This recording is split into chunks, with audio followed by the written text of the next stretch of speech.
Une opposition très intéressante et riche en enseignements justement que le PSG nous aura proposé donc ce soir pour cette demi-finale de la Coupe du Monde des clubs. Et justement, je pense que le Real Madrid pourra en tirer beaucoup de leçons pour la prochaine saison à venir. Buenas a todos y a todas, j'espère que vous allez bien. C'est Baki Koné des Madrid. On se retrouve pour une nouvelle vidéo à propos du Real Madrid et surtout par rapport à cette demi-finale de la Coupe du Monde des clubs entre le Real Madrid et le Paris Saint-Germain. Vamos! Eh bien, los chavales, wow! Quelle prestation du Paris Saint-Germain face au Real Madrid. Un Real Madrid, malheureusement, qui aura été un peu absent des débats dans ce match-là. Vous l'aurez bien sûr compris, puisque le Paris Saint-Germain s'est imposé 4-0 dans cette demi-finale de la Coupe du Monde des clubs face au Real Madrid. Un Paris Saint-Germain, bien sûr, qui se dirige donc vers la finale de ce mondial. Ce sera bien sûr face à Chelsea ce dimanche. Et un Real Madrid pour qui, justement, ce parcours en Coupe du Monde des clubs s'arrête. Peut-être finalement de façon logique, puisque quand on prend l'ensemble de la saison, c'est un Real Madrid malheureusement qui n'aura pas su répondre aux attentes. Et malgré l'arrivée justement de Xabi Alonso, qui n'a pu faire justement que 5 ou 6 matchs avec ce Real Madrid-là, ça paraissait bien sûr un peu plus compliqué pour être champion du monde et surtout pour battre le Paris Saint-Germain, champion d'Europe en titre en demi-finale de la Coupe du Monde des clubs. Donc c'est vrai que par rapport à ça, il y avait 2-3 choses à noter. Tout d'abord, c'est vrai qu'il y a eu cette composition d'équipe où on se demandait tout simplement comment Xabi Alonso pouvait animer ce 11 de départ, tout en sachant qu'il y avait des forfaits de dernière minute, notamment celui de Trent Alexander-Arnold. On avait aussi Dean Huysen, comme vous le savez, qui était suspendu. Une absence aussi qui aura coûté donc très cher à ce Real Madrid-là, même si pour ma part, je pense que même si Dean Huysen aurait été là, ça n'aurait pas forcément changé la donne de ce match, parce que je voyais beaucoup plus ce Paris Saint-Germain s'imposer quoi qu'il arrive.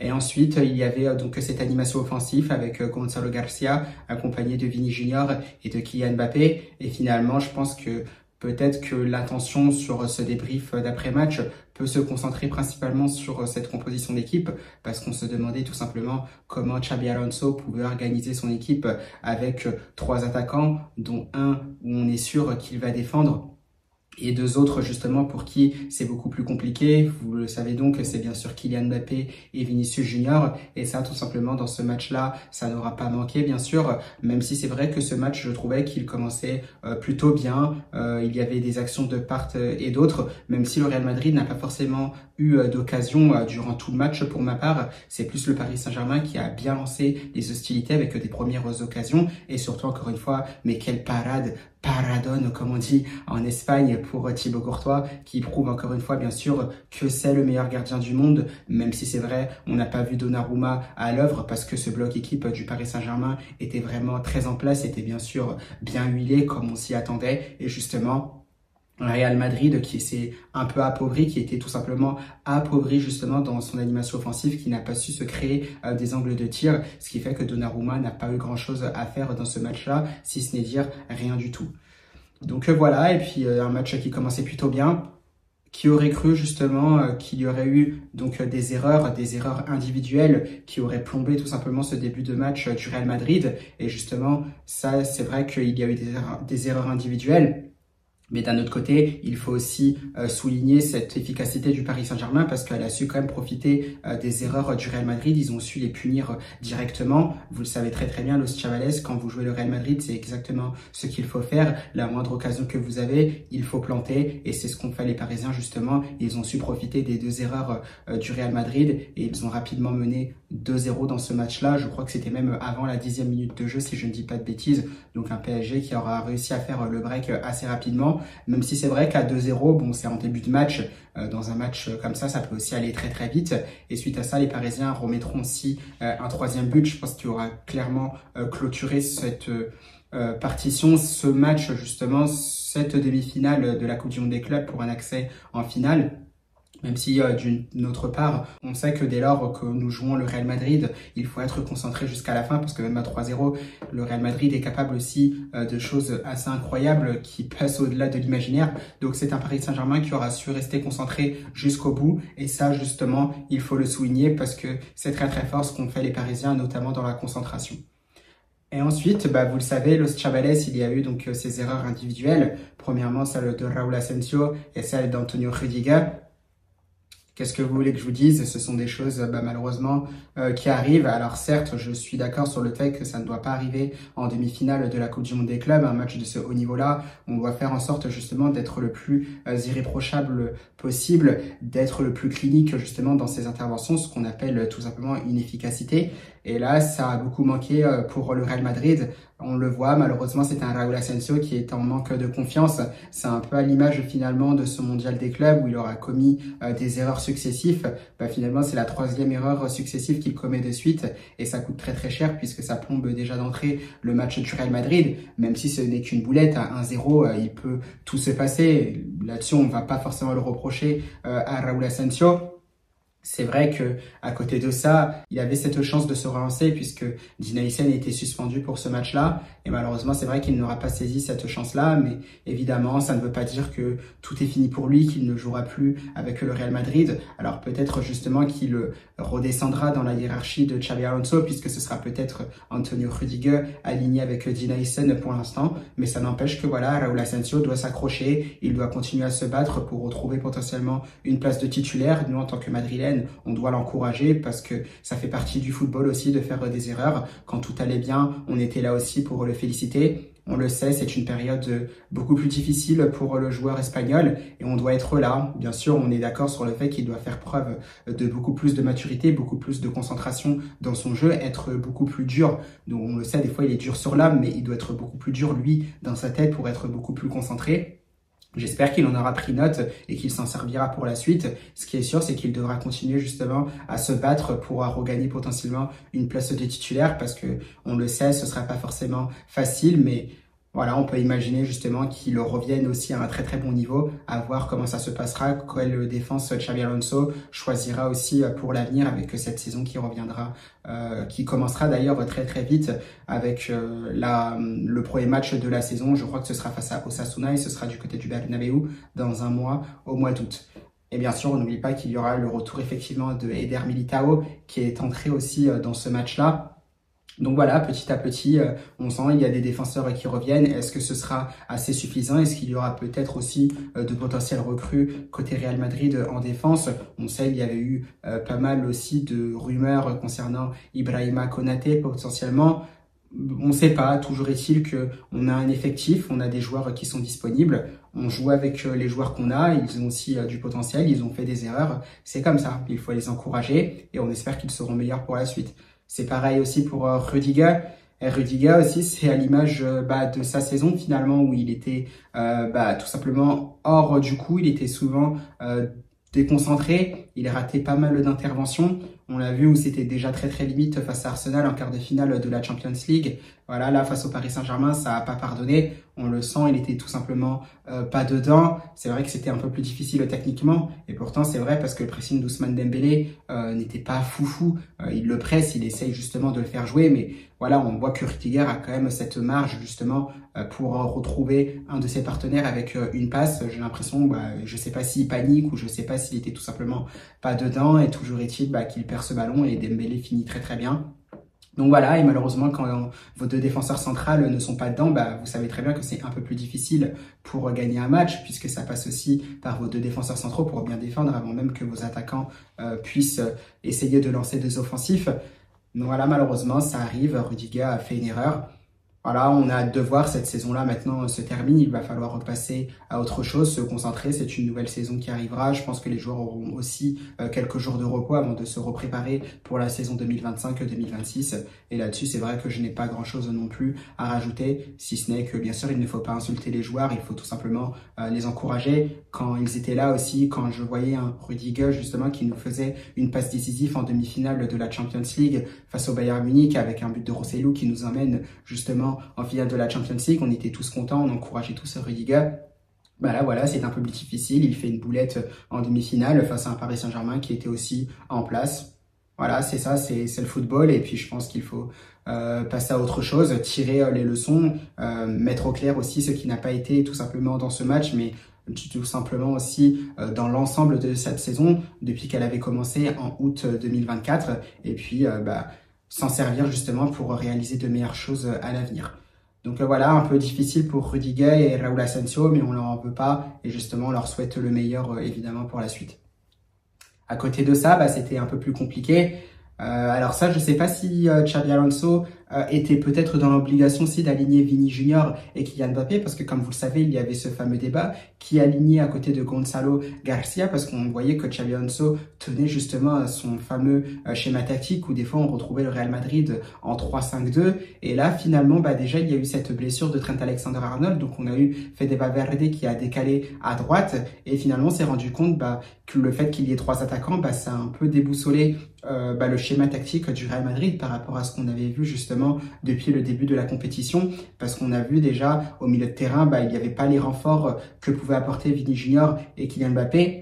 D'autre part, vous pourrez certainement me dire que vous n'êtes pas surpris, ce que je peux parfaitement comprendre. Et on voyait où dans les efforts, c'était beaucoup plus difficile pour Jude Bellingham, pour Arda Güler et pour Tchouaméni, tout en sachant que vous n'avez plus Fede Valverde au milieu de terrain. Donc là, forcément, déjà, la bataille du milieu de terrain, vous la perdez. Vous défendez peut-être aussi à 9 contre 11. Et à partir de là, tout de suite, ça devient plus compliqué. Mais ce qui a été assez choquant, c'est que le Real Madrid aussi n'avait pas d'animation offensive. Il n'y avait rien du tout. En contre-attaque, on avait des joueurs qui partaient un peu plus tout seuls. On avait Kylian Mbappé qui essayait de jouer les coups par lui-même alors qu'il pouvait trouver ses partenaires. On a eu aussi Jude Bellingham par moment qui peut décaler un de ses partenaires. Il essaye d'y aller seul. Ça d'ailleurs, c'est pas la première fois. On l'avait déjà vu aussi face au BFAOB où il pouvait lâcher le ballon et il a préféré tirer. Et ça, bien sûr, attention parce que je les aime beaucoup quand même, les joueurs du Real Madrid, que ce soit Mbappé, Bellingham, Vini, Valverde. Mais attention quand même aux excès d'individualisme. Il faut savoir aussi jouer collectif. Et là, c'est vrai que sur certaines actions, que ce soit Mbappé ou Bellingham, sur certaines actions,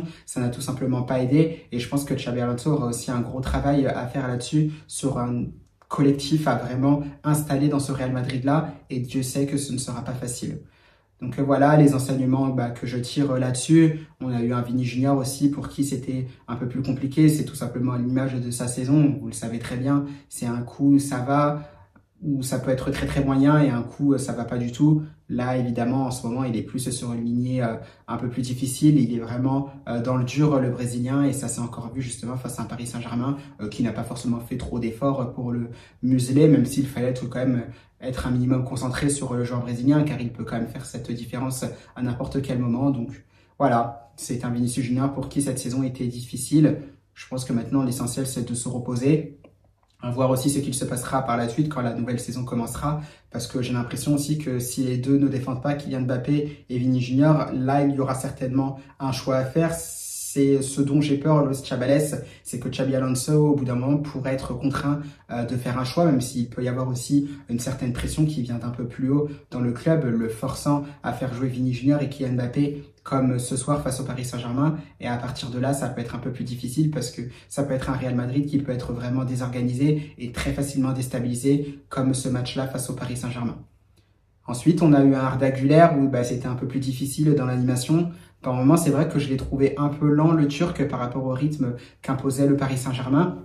Ce sont des choses aussi dans lesquelles il faudra travailler. Ça fait depuis très peu de temps maintenant qu'il est un peu titulaire, j'ai envie de dire, au Real Madrid. Il aura certainement aussi beaucoup plus de minutes à partir de la saison prochaine. Il pourra monter beaucoup plus en puissance et petit à petit, ça va se développer. Il sera capable de mettre beaucoup plus de volume, je pense. On attendra de voir tout simplement ce que ça pourra donner pour l'international turc, même s'il y a eu des choses intéressantes. Il a essayé de trouver aussi quelques passes en profondeur, mais on ne peut pas en dire davantage, puisque les Parisiens ont été beaucoup plus forts que les Madrilènes et ont maîtrisé ce match-là.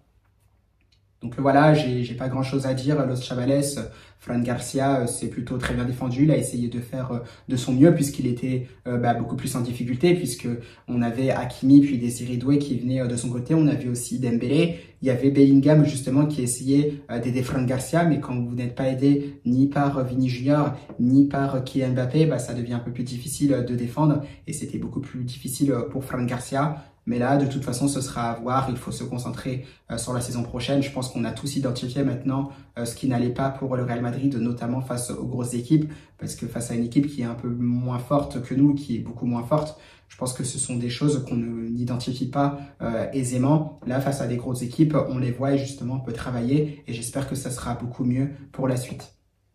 Autour de ça, malgré tout, on peut voir quand même qu'il y a des bonnes nouvelles, malgré tout, dans ce match-là. On a quand même vu les retours d'Eder Militao, on a vu les retours de Carvajal qui n'a pas manqué aussi de refaire parler son vice face à Bradley Barcola. Ça m'a fait un peu rire malgré le score. Bien sûr, il aura pris un carton jaune direct, le défenseur espagnol, mais toujours est-il que ça faisait plaisir de le revoir.